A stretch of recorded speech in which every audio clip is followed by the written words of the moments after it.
Bom dia, irmãos. Para quem eu ainda não falei, é uma alegria estar aqui com vocês. Nós estamos na primeira série de mensagens aqui da Igreja do Alto, o seu lugar no mundo. Nós estamos conversando aqui desde domingo passado, na perspectiva da seguinte pergunta: o que você faria se você soubesse o seu lugar no mundo? Ou seja, se você soubesse qual o seu propósito de vida. E nós falamos na semana passada sobre como as pessoas estão perdendo o seu propósito de vida. Ou seja, aquilo que motiva, aquilo que faz elas levantarem da cama todos os dias, ou aquilo que fazem elas perceber o porquê que a rotina... Acho que está tocando algo... ali ainda. Eu, de repente, ouvi uma música de fundo, eu fiquei assim, meu Deus, vindo do alto aqui ainda, eu fiquei pensando, nossa, tem alguma coisa, alguma trombeta tocando, alguma coisa está acontecendo aqui nesse lugar, hein? Quando nós... O que fazem as pessoas enfrentar a dura rotina dia após dia? O que traz ânimo, força? E nós percebemos semana passada que muitas vezes o nosso propósito de vida ele está voltado para algo interno, internalizado, voltado para nós mesmos. Isso não dá certo. Porque talvez você lembra que, se você estava aqui, você lembra que eu falei do cachorro que corre atrás da roda do carro. E ele corre quando o carro anda, o cachorro corre, mas quando o carro para, o cachorro para também. Ou seja, talvez a gente vive uma vida conforme as demandas. As coisas estão acontecendo, a gente vai, trabalha, tem algumas coisas que nos motivam. Mas, de repente, nós conquistamos algumas coisas, ou aquele ciclo acabou, a gente fica, e agora? O que eu vou fazer? Ou talvez você já tem tudo na sua vida, uma boa empresa, uma boa casa, uma boa família, mas você ainda não entendeu qual o propósito da sua vida. Aí você vai viver como aquele peixinho do Procurando Nemo. Quem já assistiu Procurando Nemo, no finalzinho, os peixinhos eles estão querendo chegar no mar, aí quando eles chegam no mar, estão dentro de uns saquinhos ainda de plástico, um peixe olha para o lado e pergunta, e agora? Em vez de nós procurarmos a nossa vida, o propósito da nossa vida em nós mesmos, nós devemos perceber como a nossa vida ela faz parte de uma história muito maior que Deus já escreveu. Não tente compreender a sua história em você mesmo. Não tente encaixar Deus na sua história, mas compreender aquilo que Deus está fazendo em como você faz parte. Hoje nós vamos falar sobre enfrente às dificuldades. Quando nós falamos sobre dificuldades, nós lembramos de necessidades. Quando nós falamos de necessidades, nós lembramos sobre a pirâmide de Maslow. E ali ele coloca alguns pontos da nossa vida, onde nós podemos ter algumas dificuldades, por exemplo, fisiológicas, físicas, quando a doença chega, quando as dificuldades do corpo elas chegam, ou na segurança. E aí quando nós falamos da nossa sociedade atual, falar sobre segurança, sentir falta de segurança, quando a gente sai de casa, talvez com o nível de violência tão grande, ou então, quando nós não encontramos segurança no lar, nas pessoas que estão à nossa volta, ou no nível social, nos nossos relacionamentos, nós não nos encaixamos muito bem, ou na nossa estima, em como nós nos enxergamos, em como nós recebemos algo das pessoas, em como nós damos, como nós alcançamos as nossas realizações pessoais, ou talvez quando nós não chegamos lá onde nós queríamos. Todos nós ou passamos ou estamos vivendo algum problema em alguma dessas esferas. Mas sabe, quando nós estamos diante das dificuldades e dos problemas, nós temos alguns conflitos diante das lutas. O primeiro deles, geralmente, é um transtorno de adaptação. É quando nós recebemos um choque de alguma dificuldade em alguma área e nós olhamos olhamos e pensamos, como que eu estou vivendo isso? Comigo não. Isso não pode estar acontecendo comigo. Isso tira a nossa base, tira as nossas estruturas e ainda pode vir acompanhado de outros comportamentos. Quer ver, por exemplo, a ansiedade, o nervosismo, a preocupação ou a inquietação. Você chega em casa depois de um dia exaustivo de trabalho e você ainda não desliga e você já está pensando no que vai ser no outro dia, tamanhos problemas que você está vivendo, ou você está no trabalho, mas você está pensando nos problemas que tem em casa ainda, do que está acontecendo. Existe sempre algo te incomodando, ou senão o nosso humor. A tristeza bate, os momentos de tristeza que você não explica, que você fala, por que eu estou sentindo essa dor no meu coração? Essa tristeza profunda, uma perturbação de conduta, quando nós temos reações com as pessoas que nós não nos conhecemos. A gente olha e fala, meu Deus, o que eu falei? O que eu fiz com essa pessoa? Por que eu agi? Por que eu agi dessa forma? Ou senão coisas que são inespecíficos. Uma queixa corporal, algumas coisas, algumas dores que não consegue, a medicina não explica. Ou se não um isolamento social, você não quer mais estar no meio das pessoas, te incomoda, reunião de amigos, não. Família, em casa, está lá a esposa, os filhos, ou o contrário, você quer ficar no seu quarto, somente você. Esses são alguns dos problemas que nós enfrentamos como consequência de alguma dificuldade na nossa vida. E algo preocupante em nosso país é a depressão. Veja um dado da OMS. Com mais de 12 milhões de doentes, o Brasil é o país mais deprimido da América Latina, aponta a OMS. No Brasil, 5,8% da população sofre de depressão, taxa acima da média global, que é 4,4%. E veja os dados globais.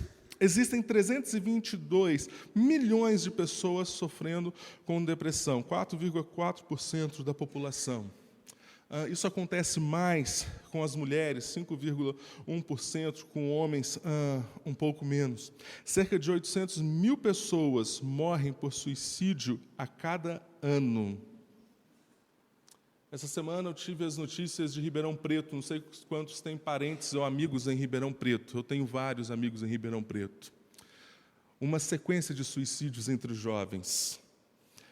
Começou com uma jovem no shopping do centro da cidade, e no mesmo lugar, mais outras 2 pessoas cometeram suicídio da mesma forma.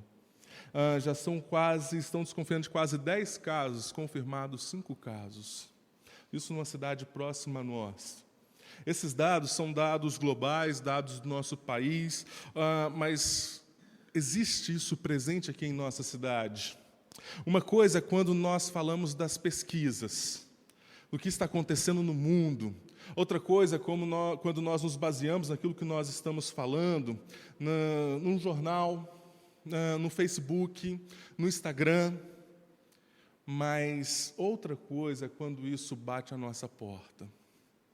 Quando o desafio chega à nossa porta, quando a luta bate, quando a depressão chega, quando a ansiedade, quando as lutas em algumas daquelas áreas que nós falamos no começo, elas são realidades da nossa vida, e nós passamos a sentir na família, passamos a sentir na pele o que é o resultado dessas pesquisas. Aí nós precisamos parar e pensar qual o nosso lugar no mundo. O que nós estamos fazendo, aquele momento de avaliar o que já passou, para onde eu vou seguir. Para falar sobre as crises, momentos de dificuldades, eu quero falar a respeito de uma mulher, Ruth. Eu não sei se Ruth, como a minha esposa, quando ela olhou a foto, ela falou, nossa, Ruth era bonita. Eu falei, bom, eu não sei, a foto é meramente ilustrativa, não sei de fato. Imagino, talvez que sim, mas Ruth é uma moabita, nora de Noemi. Sabemos mais coisas da história dela? Não. Não do passado dela. Sabemos do que acontece daqui para frente. Mas deixa eu trazer um pouquinho do contexto do livro de Ruth. Versículo, você pode abrir a sua Bíblia? Abra a sua Bíblia, deixa a sua Bíblia aberta ou ligada no livro de Ruth. Nós vamos passar por quase todo o livro. E aí você vai acompanhando comigo, fazendo as suas anotações, Josué, Juízes, Ruth. Você pode acompanhar. Deixa a sua Bíblia aberta ou ligada, que nós vamos voltar várias vezes no livro. É um livro de 4 capítulos, mas que fala muito aos nossos corações. No versículo 1 de Ruth, a palavra do Senhor diz: na época dos juízes, houve fome na terra.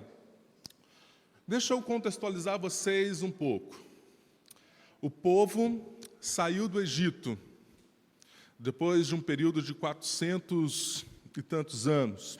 Saiu do Egito, caminhou no deserto por 40 anos, aos pés da terra prometida, na entrada da terra prometida, eles têm um tempo com Moisés, onde eles vão ouvir os sermões de Moisés, que está registrado no livro de Deuteronômio.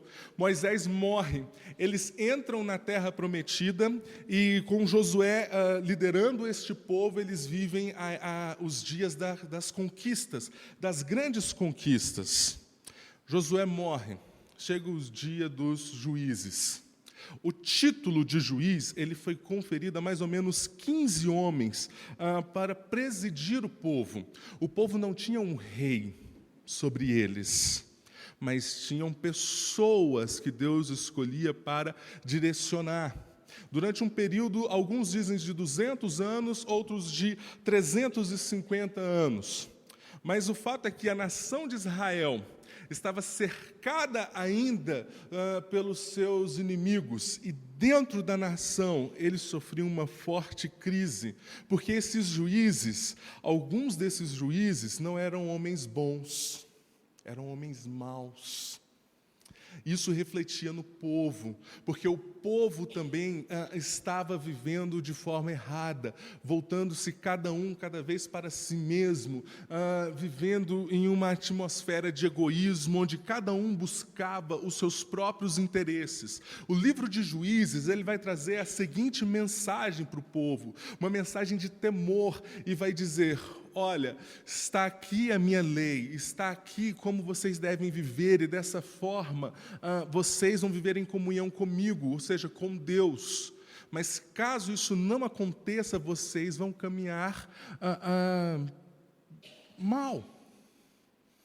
Vocês vão para um lado que não é bom. Ruth está nesse contexto. É alvo desta crise que está acontecendo no meio do povo de Israel. E assim como o povo de Israel perdeu a percepção durante um tempo do seu propósito, do propósito de vida deles, quando as dificuldades batem à nossa porta, parece que quando tudo desestabiliza, nós perdemos a nossa percepção de propósito. Qual o nosso papel no mundo? O que nós estamos fazendo?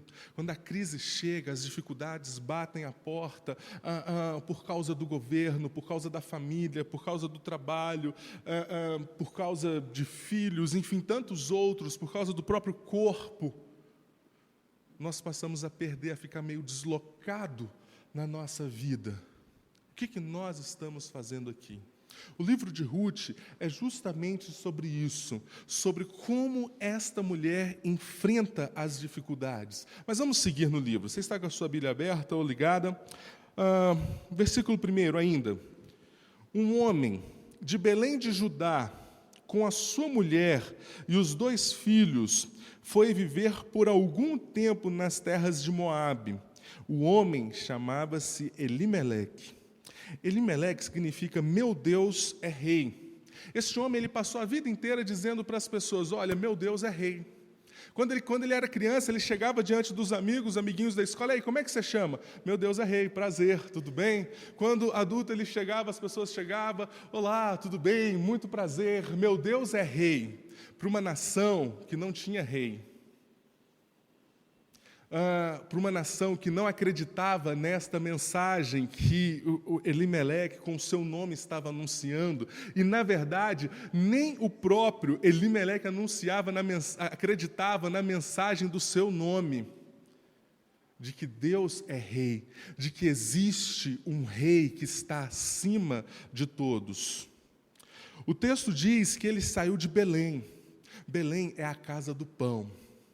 É a terra que Deus entregou para eles. É o local da provisão de Deus. É o local que Deus separou para este povo. É o local onde Deus tem algo para a vida deles ali. Quando eles dividem as 12 tribos, eles se encontram, e Josué, eles dividem cada terra para cada tribo, menos os levitas, e eles faziam parte então de Judá, o local onde eles deveriam permanecer, que era a casa do pão. E eles saem da casa do pão e vão para Moabe, fora do território de Israel. Moabe é uma terra dos descendentes de Sodoma, fruto de um incesto de Ló com a sua filha mais velha. Essas são as terras de Moabe. São essas pessoas que vivem em Moabe. Eles saem da casa do pão e vão para uma terra de pecado, onde Deus, hora nenhuma, ordenou que eles fizessem isso.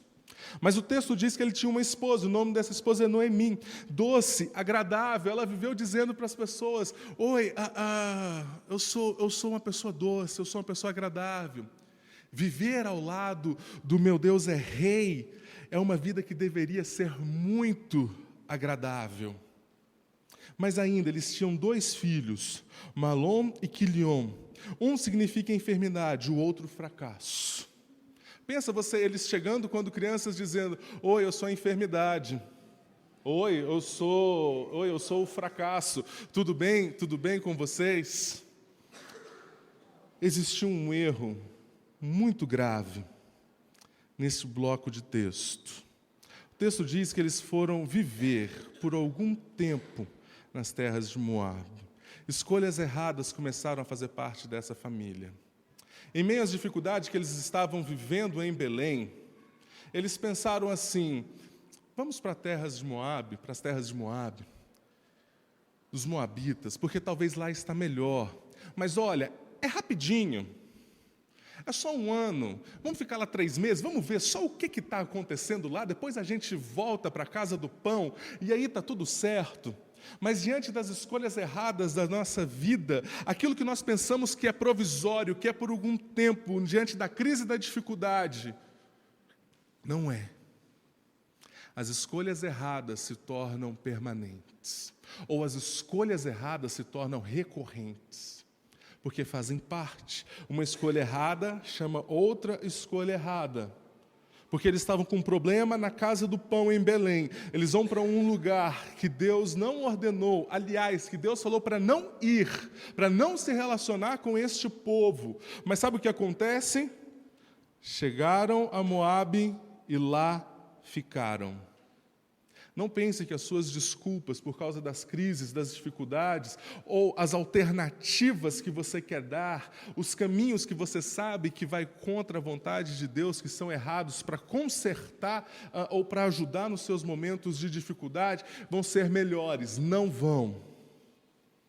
Escolhas erradas nos tiram de onde deveria ser o nosso lugar no mundo. Aquilo que deveria ser por um tempo, eles ficaram lá por muito tempo. E os erros continuaram.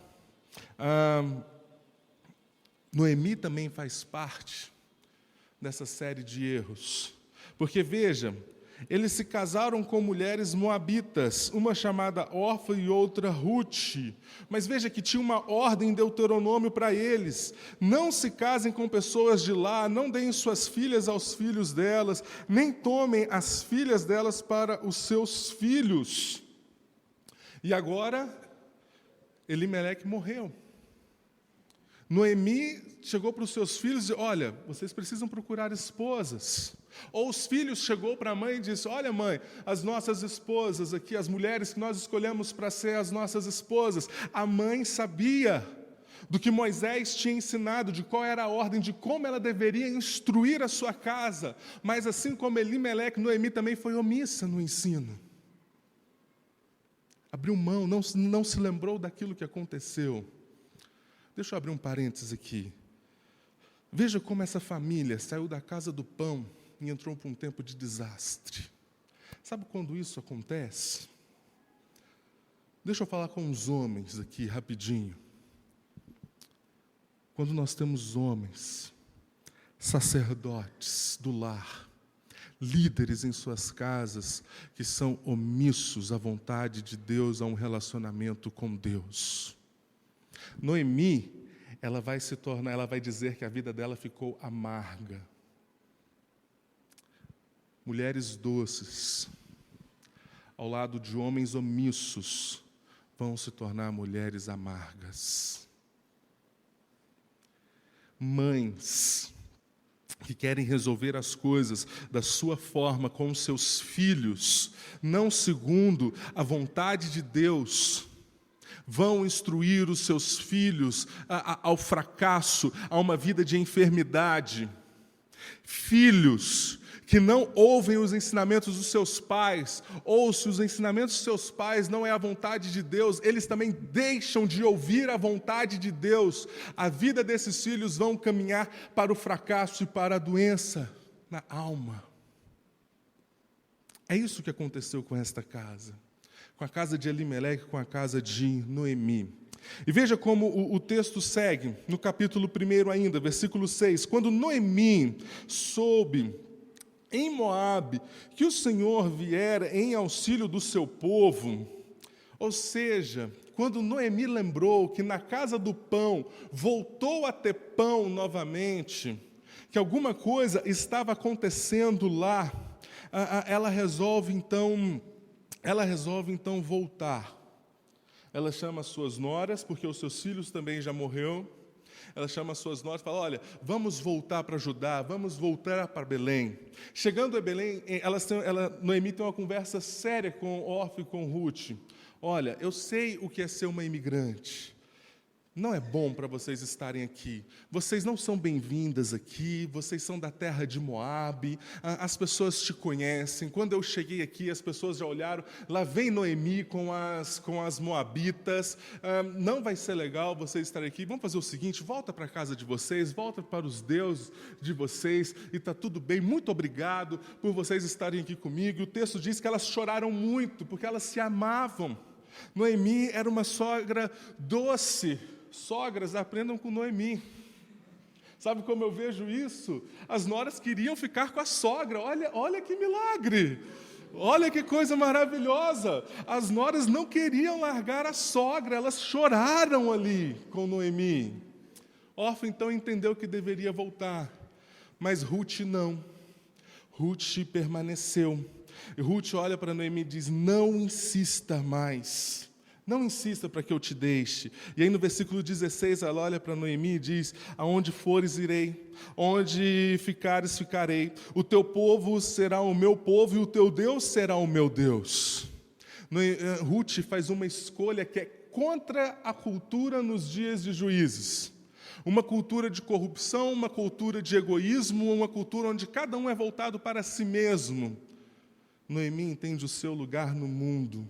E Deus escolhe uma moabita para dizer para o povo de Israel que é possível ser fiel, que existe fidelidade. Deus escolhe alguém de fora da nação de Israel para confrontar Israel e dizer, é possível ser fiel em meio à luta, em meio à dificuldade. Quando nós enfrentamos as dificuldades, quando eu olho para todo o livro de Ruth, eu aprendo algumas coisas. Quando nós enfrentamos as dificuldades, em primeiro lugar, nós devemos enfrentar tendo cuidado com as escolhas do coração. Veja o versículo 20. Noemi dizendo, não me chamem Noemi, Melhor que me chamem de Mara, pois o Todo-Poderoso tornou minha vida muito amarga. Tem alguns erros na fala de Noemi, vocês perceberam? Eles fizeram a escolha de ir para as terras de Moabe. Agora ela está dizendo que o Todo-Poderoso, que Deus que tornou a vida dela amarga. Mas será que não foi as suas escolhas que não tornou a própria vida amarga? Quando nós estamos diante das dificuldades, viemos de uma série de escolhas erradas, a opção do nosso coração, ou o nosso coração é tentado em nos voltar para algo, uma forma mais vitimista da coisa, e dizer, não fui eu, não foi as minhas escolhas, foi Deus. Deus que deixou, Deus que permitiu, foi Deus que conduziu.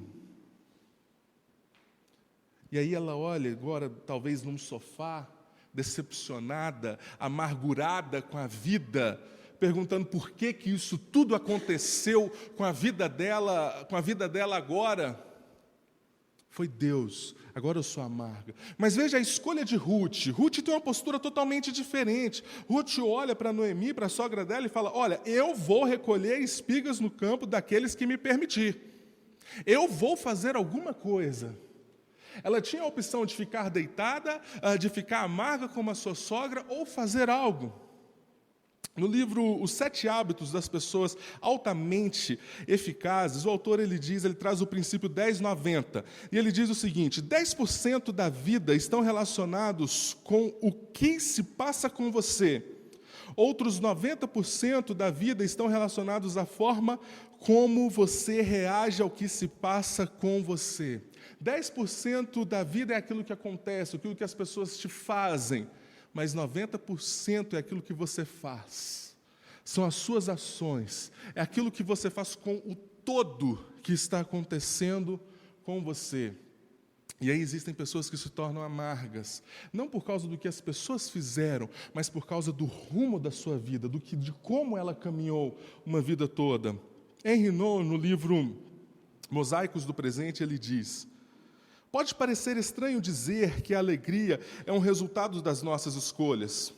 Temos uma hipótese de escolha, não tanto em relação às circunstâncias de nossa vida, quanto em relação à maneira como reagimos a estas circunstâncias. As nossas escolhas não estão ligadas às circunstâncias, mas às nossas reações.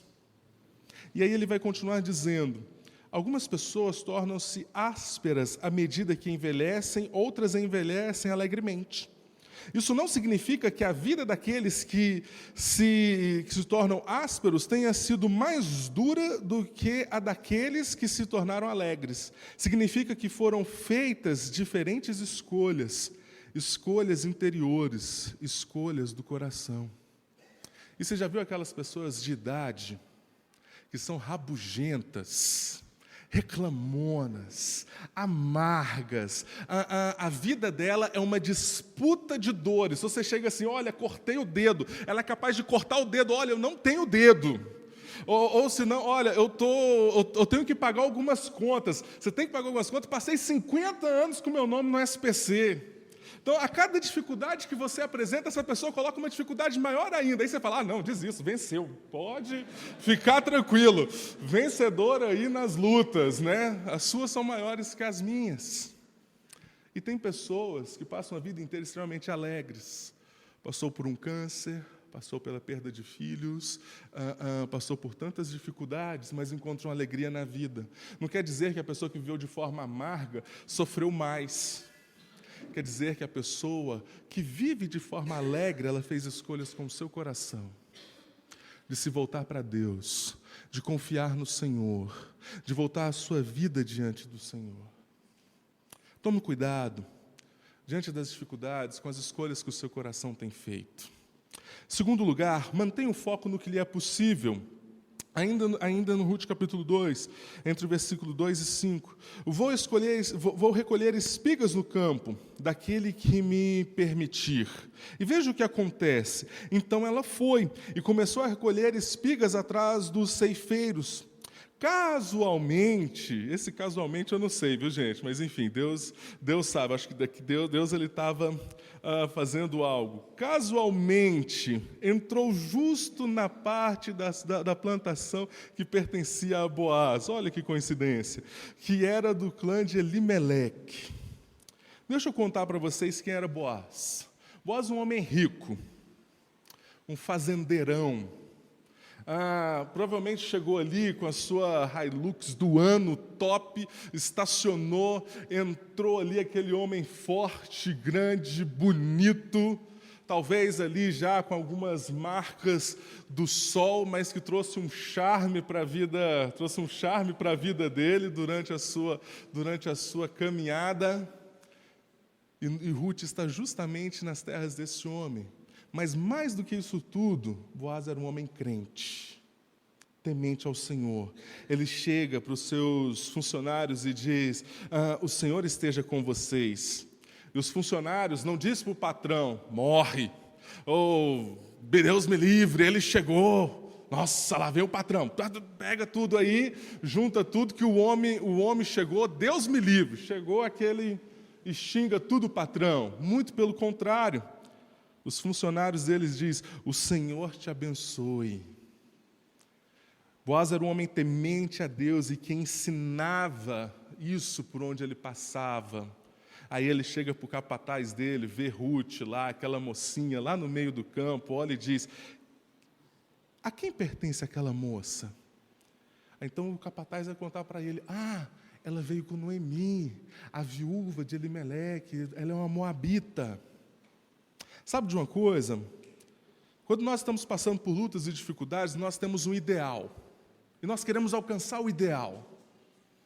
Nós sabemos onde devemos chegar, o que devemos fazer, como devemos agir, ou nós idealizamos, idolatramos algo que deve acontecer com a nossa vida e deixamos de fazer aquilo que é possível, deixamos de participar do cotidiano, abandonamos as coisas do dia a dia por algo que nós queremos, que é ideal para nós, e nos esquecemos que Deus, que é Rei, que está sobre todas as coisas, Ele está agindo no cotidiano, é no dia a dia. É quando a gente menos espera, uma situação do ordinário, do dia a dia, Deus traz e transforma em algo extraordinário. Deus é especialista em fazer isso, em transformar coisas que a gente nem espera. Ruth estava lá, casualmente. Boaz chega, olha para ela, encontra algo em Ruth que é totalmente diferente, algo que ele nunca viu, e Deus está trabalhando. Pensa se Ruth ficasse igual Noemi, dentro de casa, no sofá, dizendo, a minha vida é amarga, eu não vou fazer nada, eu vou ficar aqui. Não, ela foi naquilo que era possível ela fazer. E veja o que aconteceu então.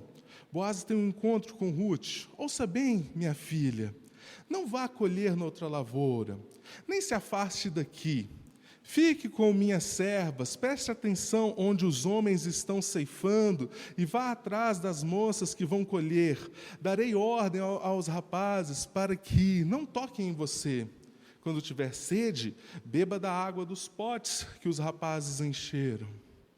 Fique aqui. Deus preparou algo para Ruth, em meio ao cotidiano, algo extraordinário. Não saia, aqui você vai ter segurança, aqui você vai ter alimento, aqui você vai ter moças e rapazes que vão cuidar de você, aqui você vai poder levar o seu sustento todos os dias. Pode ficar aqui. Mantenha um foco naquilo que é possível. Eu sei que existe um ideal. Eu sei que você quer alcançar algo, mas olha para hoje, como você está agindo e vivendo. Terceiro lugar, precisamos saber que as escolhas do presente influenciam o nosso futuro. O bloco de texto do capítulo 2, versículo 11 e 12, mas deixa eu apresentar esse versículo de uma forma mais estruturada. Boaz então tem uma conversa com Ruth e diz, o hoje, contaram-me tudo o que você tem feito para sua sogra, depois que você perdeu o seu marido. As pessoas estão me contando como você está vivendo. Você não está lá como a sua sogra, estribuchado num sofá, reclamando da vida. Você está fazendo algo, você ainda perdeu, ela perdeu o marido, você perdeu o marido e você ainda está cuidando da sua sogra. Veja o que Boaz vai desejar para ela. O Senhor lhe retribuirá o que você tem feito. E ela aprende um princípio que é para todos os dias. O Deus de Israel, sob cujas asas você veio buscar refúgio. É nele. É como você vive hoje. Isso vai determinar o seu futuro. Tenho escutado alguns pastores, amigos, muitos pastores, diversas ocasiões, comparando a vida com uma maratona. A vida não é uma corrida de 200 metros, onde você sai, você dá um tiro, tem aquele impulso e acaba. Tome cuidado com as suas ações. É uma maratona. Tem momentos que a dificuldade chega, a sede, a cãibra chega, as dores vão aparecer. Você tem que ter um ritmo. Pensar no que você está fazendo agora. Diante da dificuldade, a gente foca no resultado, naquilo que a gente quer, no nosso ideal, e deixa de pensar nas nossas ações hoje, em como nós estamos vivendo. E veja o que Pedro ele vai dizer. Portanto, humilhe-se debaixo da poderosa mão de Deus, para que Ele os exalte no tempo devido. Lance sobre Ele toda a sua ansiedade, porque Ele tem cuidado de vocês.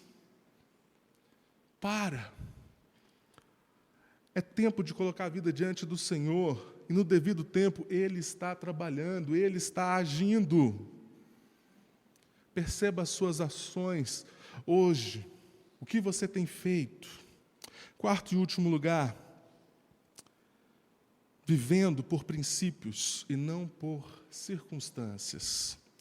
Vamos voltar para Noemi novamente. Ruth chega em casa, chega para Noemi e diz: Noemi, encontrei Boaz. Noemi olha, Boaz, Boaz. Nossa, que homem, Ruth. Presta atenção, olha só. Vem cá, vamos tomar um banhozinho, vamos? Vem cá, tem um perfuminho aqui que eu só usava com Elimeleque, vou te dar agora, você vai tomar um banhozinho, vai ficar bonita. Olha esse vestido, até passei um vestido para você. Vai lá, você vai tomar banho aqui na banheira, vai ficar cheirosa, bacana. Aí, Ruth, sabe o que você vai fazer? Boaz, ele está lá no celeiro, ele trabalhou o dia inteiro, ele vai comer, ele vai beber e vai dormir. Aí você vai lá, descobre o pezinho dele, deita lá pertinho. Aí você espera que você vai ver o que vai acontecer.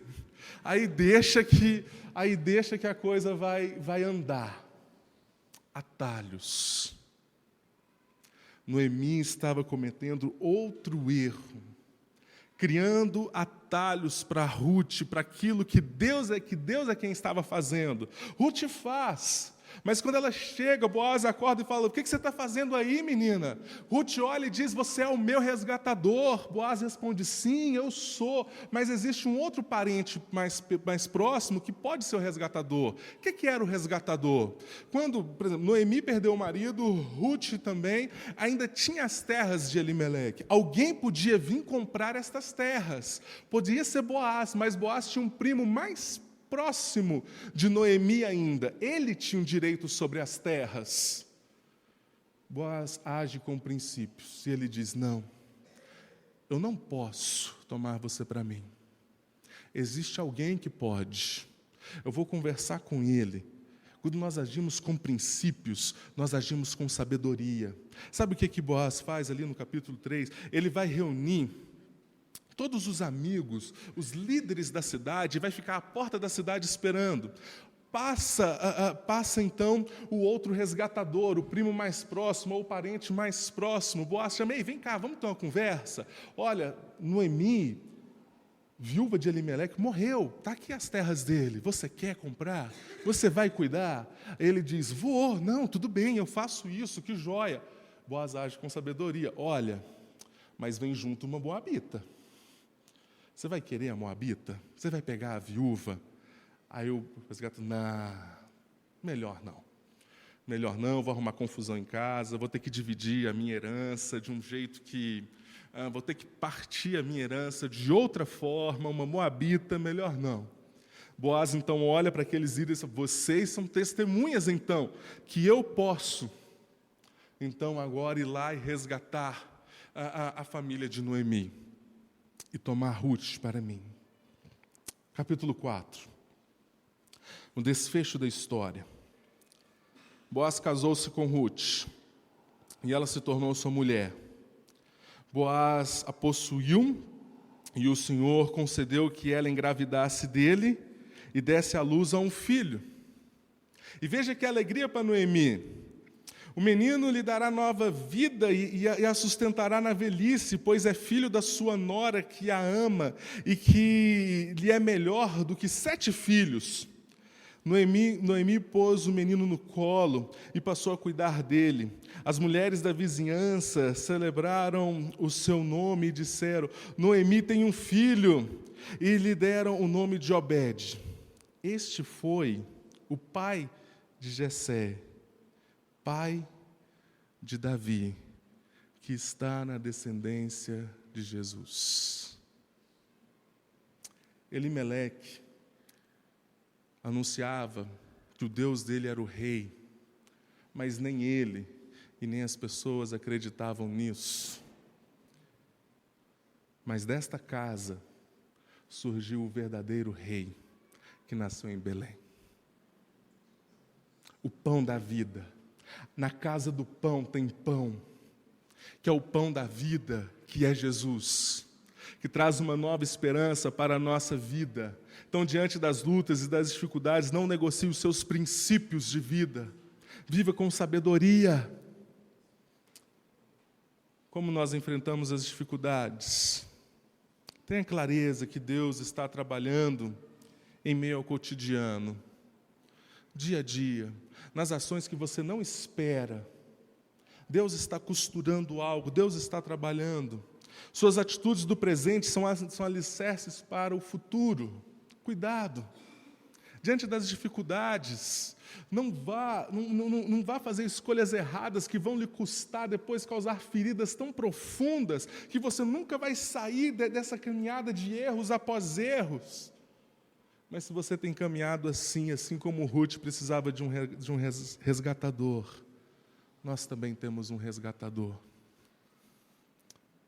que nasceu em Belém, na casa do pão, Cristo Jesus, que morreu, que pagou o preço dos nossos pecados, que nos deu uma nova vida, uma nova esperança, nos chama para viver, não através da nossa história, não através das nossas narrativas, mas da história que Ele tem para nós, do que Ele fez, do que Ele conquistou na cruz, da graça dEle que nos alcançou, uma nova esperança.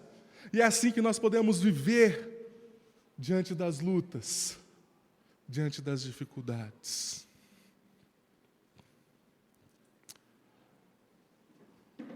Pense nisso por alguns instantes. Feche seus olhos. Como têm sido as suas escolhas, as escolhas do seu coração, diante dos momentos de crise, dos momentos de lutas? Como você tem caminhado de forma amarga, com o coração endurecido, dizendo: não, já estou amargo, já passou. Ou tem coisas que é possível ser feitas e caminhar olhando para as nossas atitudes, olhando que nós temos uma esperança nova, uma esperança que não está em nós, mas em Cristo Jesus. Por isso nós pensamos nas nossas ações hoje, em como nós vamos viver, o que nós vamos fazer, não por causa de nós, mas por causa do que Cristo fez por nós. E passar a viver por princípios, com sabedoria. Existe um resgatador para a nossa vida. Existe um resgatador para os tempos de lutas e dificuldades, para todo o tempo, porque Ele resgatou a nossa vida da morte, Cristo Jesus. Apresente sua vida diante do Senhor. Coloque o seu coração, suas lutas, suas dificuldades. Se você perdeu o seu propósito, o seu local, a percepção de qual é o seu papel no mundo. Olhe para Cristo Jesus. É na cruz que nós encontramos refúgio para as nossas dificuldades, para as nossas dores, que nós encontramos a nossa identidade, que é com base no que Ele fez por nós. Tem um momento de oração, você e Deus, neste momento.